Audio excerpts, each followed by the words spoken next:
हैं और जो अभी तक पानी में डूबकर जो बपतिस्मा का अनुभव नहीं पाया है उनके लिए एक सीख होंगे। दूसरा है जो पानी में डूबकर बपतिस्मा लिया है वो भी इसमें से थोड़ा रिवाइज करेंगे, जो ये हमारे लिए रिविजन का बहुत ज़रूरत है। दिन प्रतिदिन हमें प्रभु परमेश्वर का वचन मनन करते ही आगे बढ़ना जरूरी है। दिन प्रतिदिन इस संसार के सदृश ना बदलेंगे, हम दिन प्रतिदिन बदलता जाए, ऐसा करके इब्रानियों की पत्री में हमारे आत्मिक उन्नति के विषय में बताया गया है। इसलिए दिन प्रतिदिन हमें बदलता जाना है तो वचन हमारे अंदर उसी प्रकार क्रियाशील होना जरूरी है। इस वचन को निरंतर मनन करते हुए हम बदलते जाएंगे ताकि हम इस संसार के सदृश न बनेंगे। परमेश्वर हमें आशीषित करे। आज अभी बपतिस्मा के विषय में कुछ बातें बताएंगे, उसके तुरंत बाद प्रशंसा बेटी के लिए अवसर देंगे।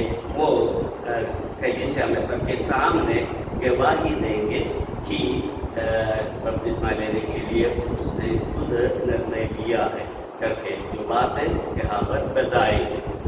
ये जो विधि ये तरीके इसलिए है कि आगे इस प्रकार के कार्यक्रम जब होंगे तो उनके लिए भी ये जो नमूना इस प्रकार रहेंगे। तो करने वाला कलीसिया में सबके सामने आकर के अपना गवाही बताना है। यीशु मसीह को मैं मेरे व्यक्तिगत जिंदगी में उद्धारकर्ता और प्रभु जानकर अंगीकार किया है। ये यीशु मसीह का आज्ञा है कि बपतिस्मा लेना, उस आज्ञा का अनुसरण करने के लिए मैं तैयार हूँ। ये डिसीजन मेरा खुद का है, मुझे समझ में आ गया, वचन की शिक्षा प्राप्त की, मुझे समझ में आ गया ये अनिवार्य है, इसलिए मैंने यह निर्णय लिया। ऐसा आकर बोलना है ताकि मेरे आत्मिक उन्नति के लिए कलीसिया के सब लोग प्रार्थना करते रहे। ये शब्द होना चाहिए उसका जो संक्षिप्त हो। तो उस प्रकार गवाही बोलकर फिर हम उनके लिए जो तैयार किया गया पानी की जगह उनको सब कर लेकर जाएंगे, वहाँ पर बपतिस्मा की सेवाएं करेंगे। परमेश्वर हम सबको आशीषित करने पाए। हालेलुया। यस, बपतिस्मा के विषय में पहले भी क्लास ले चुके हैं। आप में से बहुत से लोग अटेंड कर चुके हैं। इन दिनों में खास करके मेरा 4-5 बच्चे मेरे पास आए हैं। 2 दिन लगातार उन्होंने क्लास अटेंड किया है और प्रोफेसर बेटी तो 10-15 दिन से ही क्लास अटेंड करते ही आ रही थी। परमेश्वर का नाम की महिमा हो।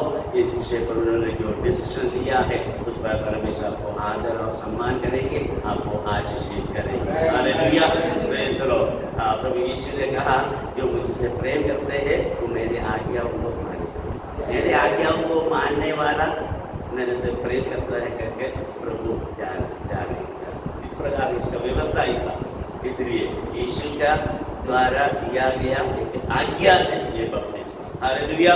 यस, बपतिस्मा किसको लेना है वो है एक खास बात। एक खास बात ये है कि बपतिस्मा उन्हीं को लेना है जो विश्वास करने वाले हैं। विश्वास करने का शब्द जिस व्यक्ति के अंदर आ गया, जिसका जो पालन पोषण ऐसा हुआ, उनका जो मानसिक और शारीरिक उस प्रकार का विकास आत्मिक तौर पर इस प्रकार बढ़ गया है कि खुद निर्णय लेने की स्थिति में आया, वह वचन का अध्ययन करते हुए प्रचार सुनकर जैसा भी हो इस प्रकार का समर्पण हमें आते हैं, वही बपतिस्मा लेना है विश्वास करने वाले को। विश्वास क्या करना है वो ये है कि रोमियों की पत्री अध्याय 10 का 8 से लेकर के जो 13 तक का आयतों में इसके विषय में बताया। रोमियों की पत्री अध्याय 10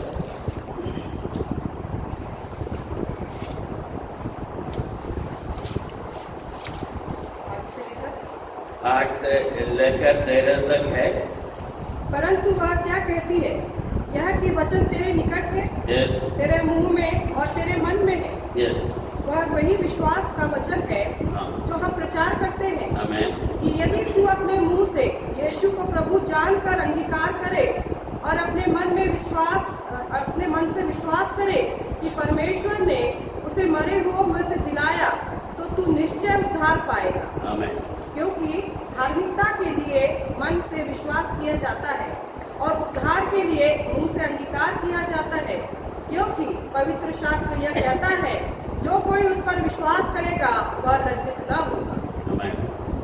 12 और 13 में यहूदियों और यूनानियों में कुछ भेद नहीं, इसलिए कि वह सबका प्रभु है और अपने सब नाम लेने वाले के लिए उदार है, क्योंकि जो कोई प्रभु का नाम लेगा वह उद्धार पाएगा। आमीन, हालेलुया। कोई विशेष जाति के लिए बताया गया है? नहीं बताया गया। यूनानी के लिए, यहूदी के लिए कोई कुछ भेद नहीं। विश्वास करने वाली बात, ये विश्वास कहाँ पर रखा है? ये विश्वास रूपी वचन कहाँ पर है? वचन तेरे निकट है और तेरे मुंह में है, तेरे मन में है। हालेलुया। जो वचन हमारा निकट है, निकट वाला वचन हमारे मुंह में लेना है और मन में लाना है। वो कैसे करेंगे? वचन का अध्ययन हम करते हुए हमारा मुंह में और हमारा मन में ला सकता है। फिर लिखा है, यदि तू अपने मुंह से यीशु को प्रभु जानकर अंगीकार करे और अपने मन से विश्वास करे कि परमेश्वर ने उसे मरे हुओं में से जिलाया, तो निश्चय उद्धार पाएगा। हमें इस प्रकार विश्वास करने वालों का अगला एक कदम है, अगला एक विधि है कि यीशु मसीह का आज्ञा रूपी बपतिस्मा लेना। Praise the Lord, hallelujah. बपतिस्मा के विषय में भी हम पवित्र शास्त्र में 4 प्रकार के बपतिस्मा देखते हैं। एक बपतिस्मा जो यूहन्ना बपतिस्मा देने वाले के द्वारा स्थापित किया गया है, मन फिराव का बपतिस्मा। यीशु मसीह आने से पहले यीशु मसीह के लिए मार्ग तैयार करता हुआ यूहन्ना बपतिस्मा देने वाला वो जंगल में प्रचार करने लगा। उनके वचन सुनकर मन फिराने वाले यूहन्ना के हाथों के अधीनता में आके पानी में बपतिस्मा लिया। ये पहला बपतिस्मा। और दूसरा बपतिस्मा जो है यीशु का बपतिस्मा, जो यूहन्ना ने दिया है, यीशु मसीह को बपतिस्मा दिया है। तो हम देखते हैं मत्ती रचित सुसमाचार अध्याय 3, एक बार देखिए मत्ती रचित सुसमाचार अध्याय 3 का 13 से लेकर। उस समय यीशु गलील के यरदन के किनारे यूहन्ना के पास उससे बपतिस्मा लेने आया। परंतु यूहन्ना यह कहकर उसे रोकने लगा, मुझे तो तेरे हाथ से बपतिस्मा लेने की आवश्यकता है और तू मेरे पास आया है। यीशु ने उसको यह उत्तर दिया, अब तो ऐसा ही होने दे, क्योंकि हमें इसी रीति से सब धार्मिकता को पूरा करना उचित है। तब उसने उसकी बात मान ली। आमीन। यीशु ने उसकी बात मान ली, यूहन्ना ने यीशु की बात मान ली, क्योंकि यूहन्ना को मालूम था कि यीशु मसीह परमेश्वर का पुत्र है, परमेश्वर स्वयं है। वो देह धारण करके मानव के बीच में आया। उसको क्या बपतिस्मा का जरूरत है? मन फिराव का बपतिस्मा का कोई जरूरत यीशु मसीह को है ही नहीं, क्योंकि यीशु मसीह में पाप नहीं, मनुष्य में पाप है, तो पाप को इकरार करने वाले को बपतिस्मा देना है। लेकिन यीशु मसीह के कोई पाप ही नहीं, उनको बपतिस्मा का क्या जरूरत है? लेकिन यीशु ने क्या कहा? अभी ऐसा ही होने दे, इसी प्रकार सारे धार्मिकता पूरी होने दे करके। धार्मिकता पूरी होने के लिए, धार्मिकता पूरी होने किस प्रकार? एक नमूना यीशु ने स्वयं हमारे लिए पेश किया है। पानी में डूबकर बपतिस्मा लिया। उसके विषय में और आगे बढ़िए, आगे क्या लिखा है? और यीशु बपतिस्मा लेकर तुरंत पानी से ऊपर आया। यीशु बपतिस्मा लेकर तुरंत पानी में से ऊपर आया। पानी में से ऊपर आना मतलब पानी में उतरा, तभी तो पानी में से ऊपर आया। इसलिए बपतिस्मा का सेवकाई के लिए पानी में उतरना जरूरी है। यीशु ने अच्छा एक नमूना पेश किया है ना? बपतिस्मा लेकर तुरंत पानी में से ऊपर आया। अच्छा, यीशु का बपतिस्मा पर वहां पर त्रिएक परमेश्वर का जो प्रकटीकरण हुआ है, वो बहुत ही मनोहर एक बात है।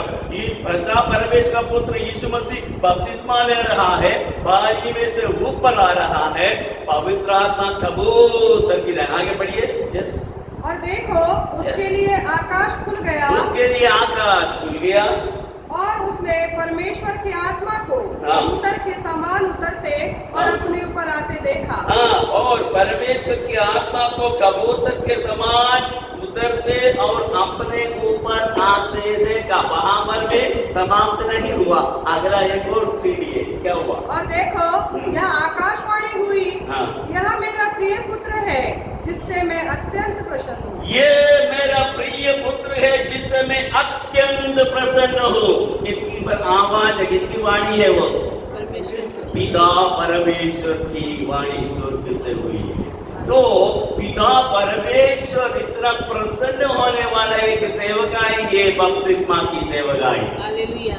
अपना पुत्र यीशु मसीह यूहन्ना बपतिस्मा देने वाले के हाथों में यरदन नदी के पानी में डूबकर बपतिस्मा लेकर ऊपर आते समय पवित्र आत्मा वहां पर गवाही दिया उतरते हुए, और पिता परमेश्वर ने गवाही दिया है, यह मेरा प्रिय पुत्र है जिससे मैं अत्यंत प्रसन्न हूँ। Hallelujah, praise the Lord.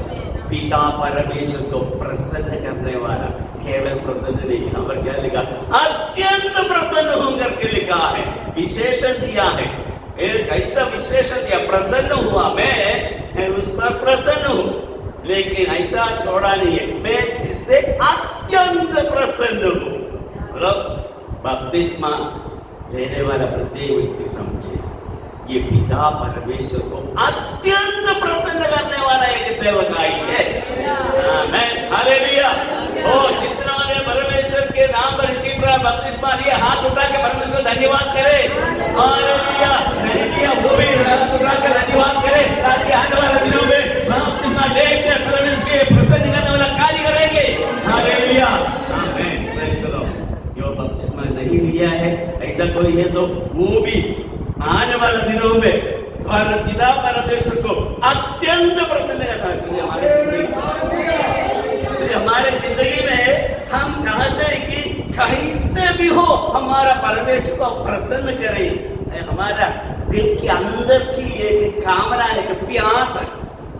हम पति को कैसे प्रसन्न करेंगे करके वो हमेशा सोचता रहता है, पति को कैसे प्रसन्न करेंगे ये हमेशा सोचती रहती है। लेकिन इन दोनों का एक यूनिफॉर्म एक सोच है, वो है कि हम परमेश्वर को कैसे प्रसन्न करेंगे। हमें इसलिए परमेश्वर को प्रसन्न करने वाला और अत्यंत प्रसन्न करने वाला एक काम है बपतिस्मा, एक सेवकाई। हालेलुया। ये यीशु मसीह का बपतिस्मा, दूसरा बपतिस्मा मैं बता रहा, यीशु मसीह का बपतिस्मा। और यीशु के द्वारा एक बपतिस्मा दिया जाएगा, उसके विषय में यूहन्ना ने गवाही दिया है। वो क्या दिया? यूहन्ना ने सुसमाचार अध्याय मत्ती सुसमाचार 3:11 में देखिए, मैं तो पानी से तुम्हें मन फिराव का बपतिस्मा देता हूँ, परंतु जो मेरे बाद आने वाला है वह मुझसे शक्तिशाली है, मैं उसकी जूती उठाने की योग्य नहीं। वह तुम्हें पवित्र आत्मा और आग से बपतिस्मा देगा। वो तुम्हें पवित्र आत्मा और आग से बपतिस्मा देगा। यीशु मसीह जो देने वाला बपतिस्मा है, यीशु मसीह ने जो बपतिस्मा लिया हमारे लिए नमूना पेश किया है, और यीशु मसीह जो बपतिस्मा हमें देगा वो है पवित्र आत्मा और आग से। आग मतलब वचन से हमें वो बपतिस्मा देगा। वचन में हम संपूर्ण रूप से इमर्स होने वाला एक अवस्था है, उसी को कहता है आग से बपतिस्मा। पवित्र आत्मा में हम संपूर्ण रूप से मगन होकर रहना, वो पवित्र आत्मा रूपी बपतिस्मा। यस, यीशु मसीह देने वाला बपतिस्मा, पवित्र आत्मा का बपतिस्मा और आग में वो बपतिस्मा देगा। हालेलुया।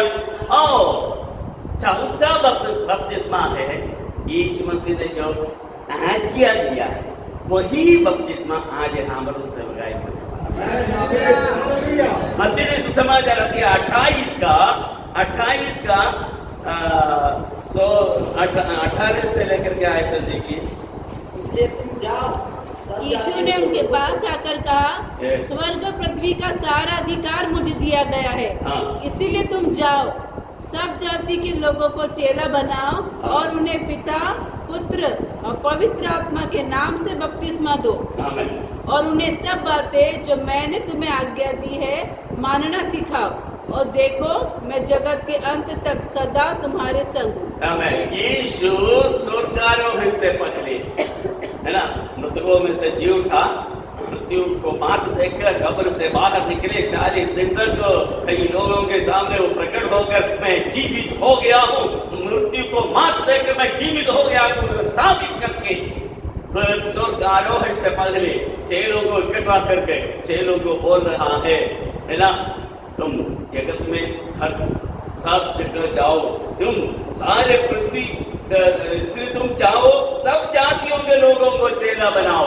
इसमें किसी जाति विशेष की बात नहीं है, केवल यहूदियों को चेला बनाओ ऐसा नहीं, केवल ईसाइयों को चेला बनाओ ऐसा नहीं, केवल हिंदुओं को, केवल मुस्लिमों को या केवल बौद्ध धर्मावलंबियों को, जैनियों को ऐसा नहीं, सब जातियों के लोगों को यीशु मसीह का सुसमाचार सुनाओ और उनको सिखाओ और उनको पिता, पुत्र और पवित्र आत्मा के नाम से बपतिस्मा दो। ये किसकी आज्ञा है? यीशु मसीह की आज्ञा होगी। ये चौथी बपतिस्मा जो वचन में हम देखते हैं ना, चौथी बपतिस्मा है, यीशु मसीह का आज्ञा है। ये वाला बपतिस्मा हम ले रहे हैं पानी में। यहाँ पर प्रशंसा बेटी उसके लिए तैयार होकर आई है। उनका पालन पोषण मसीह की परिवार में हुआ, बचपन से ही यीशु मसीह का मानने वाला, वचन का शिक्षा पाने वाला, वचन का शिक्षा देने वाला, अच्छा आराधना करने वाला, अच्छा 21 पृष्ठभूमि में उसका जन्म हुआ है, तो भी बपतिस्मा लेना उनका निजी निर्णय है, उनका खुद का निर्णय है। परमेश्वर उसके लिए उनके मन को तैयार किया, इसलिए मैं परमेश्वर धन्यवाद देता हूँ। Praise the Lord. और ये बपतिस्मा के द्वारा, बपतिस्मा के विषय में और भी बहुत सारी चीज़ें हैं, अब वो सारी चर्चा करने के लिए समय तो है नहीं। बपतिस्मा का मतलब क्या होता है, बपतिस्मा से क्या अनुभव होता है, बपतिस्मा से किन किन प्रकार की आशा की बातें हमारे लिए है, बपतिस्मा से हमारा प्रयोजन क्या है, इन सारे विषयों के बारे में बताना है तो बहुत सारे समय लगेगा। इसलिए उतना आगे अभी बढ़ना नहीं चाहता। आगे फिर इस विषय पर सीढ़ी दर सीढ़ी हम चढ़ते रहेंगे, पढ़ते रहेंगे। परमेश्वर हमें आशीषित करे। यीशु मसीह ने जिस प्रकार से नमूना दिखाया, उस नमूना के अनुसार, और यीशु मसीह ने जो आज्ञा चेलों को दिया है, पिता, पुत्र और पवित्र आत्मा के नाम से तुम बपतिस्मा दो, जो विश्वास करने वाले को। अच्छा, किसको कौन बपतिस्मा लेना है उसके विषय में हम अच्छे से देखेंगे। उसका प्रेरितों के काम अध्याय 8 का वो हिस्सा भी पढ़ करके हम आगे बढ़ेंगे। प्रेरितों के काम अध्याय 8 में हम देखते हैं एक अच्छे पद वाला एक व्यक्ति जिस प्रकार से उन्होंने वचन का अध्ययन किया और बपतिस्मा लिया, उसके विषय में हम देखते हैं। प्रेरितों के काम अध्याय 8 का 37 एक काम करें, उसका 34 से लेकर के पढ़िए। इस पर खोजे ने फिलिपुस से पूछा, मैं तुझसे विनती करता हूँ, यह बता कि भविष्यवक्ता यह किसके विषय में कहता है, अपने या किसी दूसरे के विषय में? तब फिलिपुस ने अपना मुंह खोला और इसी शास्त्र से आरंभ करके उसे यीशु का सुसमाचार सुनाया। हाँ, एक मिनट रुकिए। वहाँ पर ये खोजा जो है इथियोपिया का रानी का मंत्री है, मंत्री महोदय, छोटा मोटा व्यक्ति, अच्छे पद वाला व्यक्ति है। वो यरूशलेम भक्त मनुष्य था, यरूशलेम जाकर वापस अपने देश की ओर जा रहा है। उस समय आजकल के जैसा प्लेन नहीं है, कार नहीं है, गाड़ी घोड़ा ये नहीं है, घोड़े पर जो रथ होता था, राजकीय रथ, रॉयल चैरियट में ये जा रहा था। जरूर उनके सेवक आगे पीछे तो होंगे ही सही, रथ चलाने वाला चैरियट भी वो उसमें है। ये रथ पर बैठकर भक्त मनुष्य होने के कारण यशायाह नबी का पुस्तक 53 अध्याय पढ़ रहा है। यशायाह नबी का पुस्तक 53 अध्याय पढ़ते हुए वो जा रहा है। पवित्र आत्मा ने फिलिपुस से कहा तो उसके रथ के नजदीक जाकर चल, मैं तुम्हें बताऊंगा आगे क्या करना है। वहां पर चलते गया उन्होंने सुना ये खोजा, ये मंत्री महोदय 53 अध्याय पढ़ रहा है, यशायाह नबी का 53 अध्याय पढ़ रहा। तो इस प्रकार पढ़ते जाते समय फिलिपुस को ऐसा अगुवाई मिला कि इसे कुछ तो पढ़ता है, ये किसके विषय में लिखा है, क्या तुम्हें कुछ आइडिया है? तो उन्होंने कहा हम कैसे समझ पाएंगे, वही हमको समझाएंगे ना, कैसे समझेंगे। तो ऐसे पढ़ रहा पढ़ते होली स्क्रिप्चर्स पढ़ने की आदत है, इसलिए पढ़ते जा रहा हूँ, समझाएंगे ना तो समझूंगा कैसे। तो वहाँ पर फिलिपुस क्या बता रहा है, वहाँ पर 35 आयत में फिलिपुस ने अपना मुंह खोला और इसी शास्त्र से आरंभ करके उसे यीशु का सुसमाचार सुनाया, यीशु का सुसमाचार सुनाया। उस शास्त्र से लेकर यीशु मसीह का, क्योंकि उस अध्याय में कहीं भी 53 अध्याय पूरा अध्ययन करके देखो, उसमें बपतिस्मा का कोई शब्द ही यूज नहीं किया है, लेकिन वहां से यीशु मसीह का सुसमाचार सुनाते गया। अब देखिए 36 आयत से पढ़िए 36। मार्ग में चलते चलते वे किसी जल की जगह पहुँचे। तब खोजे ने कहा, देख यहाँ जल है, अब मुझे बपतिस्मा लेने में क्या रोक है? वो चलते चलते ज्यादा जल वाली जगह लेकिन झील देखा तो तुरंत खोजे ने उसे बोला, अरे भाई यहाँ जल है, मुझे बपतिस्मा लेने में क्या रोक है, क्या रोक है? क्योंकि इस बीच में यीशु मसीह का सुसमाचार सुनाते सुनाते बपतिस्मा के विषय में भी फिलिपुस ने उनको समझाया, तभी तो खोजे को समझ में आया हमें मुझे बपतिस्मा लेना है, बपतिस्मा लेना तो पानी वाला जगह चाहिए। तो रास्ते चलते देख लिया, हाँ कैसे, it is an instant decision हो गया। हाँ जी, हम देखो यहाँ जल है, बपतिस्मा लेने में क्या रोक है? वहाँ पर रुकावट है जरूर, उस रुकावट को भी फिलिपुस ने पार करने की विद्या वहाँ पर की। क्या की? फिलिपुस ने कहा, यदि तू सारे मन से विश्वास करता है तो ले सकता है। क्या रोक है? सारे मन से विश्वास करना चाहिए। विश्वास करना है करके एक बात होना चाहिए, यदि तू सारे मन से विश्वास करते हैं तो हमारा बपतिस्मा हो सकता है। तो वहां पर भी दिया नहीं है, लेकिन इसका प्रतिक्रिया जानने के लिए फिलिपुस इंतजार कर रहा था। क्या प्रतिक्रिया? यस, उसने उत्तर दिया, मैं विश्वास करता हूँ कि यीशु मसीह परमेश्वर का पुत्र है। मैं विश्वास करता हूँ यीशु मसीह परमेश्वर का पुत्र है। उन्होंने डिक्लेयर किया, उनका विश्वास का अंगीकार अपने मुंह से किया, दिल में विश्वास किया, मुंह से अंगीकार किया है। हालेलुया, ये वो विश्वास का अंगीकार मुंह से किया गया है। तब वहां पर लिखा है, तब क्या लिखा है? तब उसने रथ खड़ा करने की आज्ञा दी। और फिलिपुस और खोजा दोनों जल में उतर पड़े और उसने खोजे को बपतिस्मा दिया।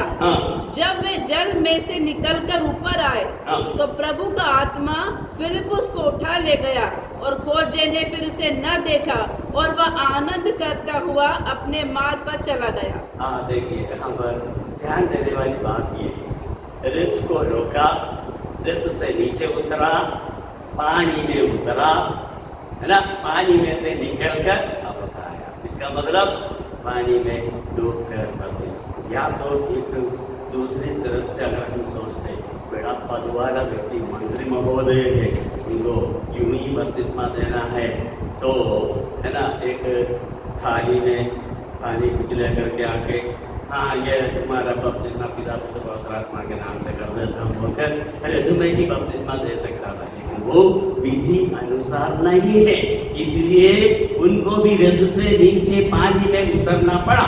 फिलिपुस को भी पानी में उतरना पड़ा, दोनों पानी में उतरा और पानी में से निकल कर बाहर आया। फिलिपुस की सेवकाई वहां पर समाप्त हो गया खोजे के साथ, वह बपतिस्मा दे दिया। पवित्र आत्मा फिलिपुस को उठा कर ले गया फिर उसने देखा नहीं, खोजा नहीं फिलिपुस को, लेकिन फिलिपुस को क्या मिला? एक बड़ा आनंद मिला। बपतिस्मा लेने वाले को बड़ा आनंद होता है। क्या किया? आनंद करता हुआ अपने मार्ग पर चला गया है। Hallelujah, praise the Lord. हमें बड़े आनंद की बात है बपतिस्मा लेना, और बपतिस्मा लेने वाला मसीह का धारण करते हैं। बपतिस्मा लेने वाला शुद्ध विवेक पाने के लिए बपतिस्मा ले रहा है।